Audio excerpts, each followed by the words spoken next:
శ్రీకాకుళం జిల్లాలో 2 రోజులుగా ఎడతెరిపి లేకుండా కురుస్తున్న వర్షాలు సాగును తీవ్రంగా దెబ్బతీశాయి. పొలాలు చెరువులను తలపిస్తున్నాయి. ఈ పరిస్థితి ఇలానే కొనసాగితే వరి ఎదలు నష్టపోతాయంటున్నారు రైతులు.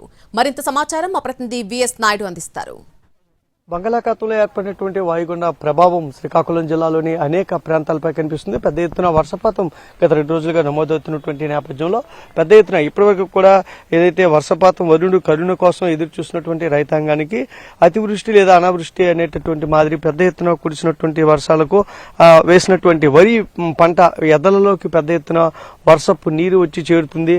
ఇంకా వరుణుడు తన ప్రతాపాన్ని చూపిస్తూ ఉండడంతో మరింత పెద్ద ఎత్తున ఏదైతే ఆ నాగావళి, వంశధార, ఇతరత్ర వాగులు వంకులు అన్ని పొంగి పొర్లుతుండడంతో ఈ వర్షపు నీరు ఓవైపు, వరద నీరు మరోవైపు వచ్చి ఏదైతే పంట పొలాల్లో నిలిచిపోయినట్లయితే, ఇది 2-3 రోజులుగానే అలా నిలిచిపోయినట్లయితే ఈ ఎద పంట అనేది సాగు చేశారు. ఎద పంటకి తీవ్ర నష్టం వాటిల్లుతుందని చెప్పి రైతాంగం చెబుతున్నటువంటి పరిస్థితి మనకు కనిపిస్తుంది. ముఖ్యంగా మనం గతంలో కూడా చూసాము, ఏదైతే ఏ పంట నష్టం వాటిల్లినటువంటి రైతాంగానికి వెంటనే ప్రభుత్వాలు ఆదుకునే విధంగా చర్యలు చేపట్టాలని ఆ రైతాంగం వేడుకుంటున్నప్పటికీ కూడా ప్రతి ఏటా కూడా సిక్కోలు రైతులు అయితే లేదా అతివృష్టి లేదా అనావృష్టి రెండింటి కారణంగానే ఇబ్బందులు ఎదుర్కొంటున్నటువంటి పరిస్థితులు మనం చూస్తాం. ప్రస్తుతం నిన్న మొన్నటి వరకు కూడా ఖరీఫ్ సాగుతుందా లేదా అనేటటువంటి అవస్థలు పడి, ముఖ్యంగా వరుణుడి కరుణ కోసం వ్యవసాయం చేయగలమా అనేటటువంటి సందిగ్ధంలో ఉన్నటువంటి రైతాంగానికి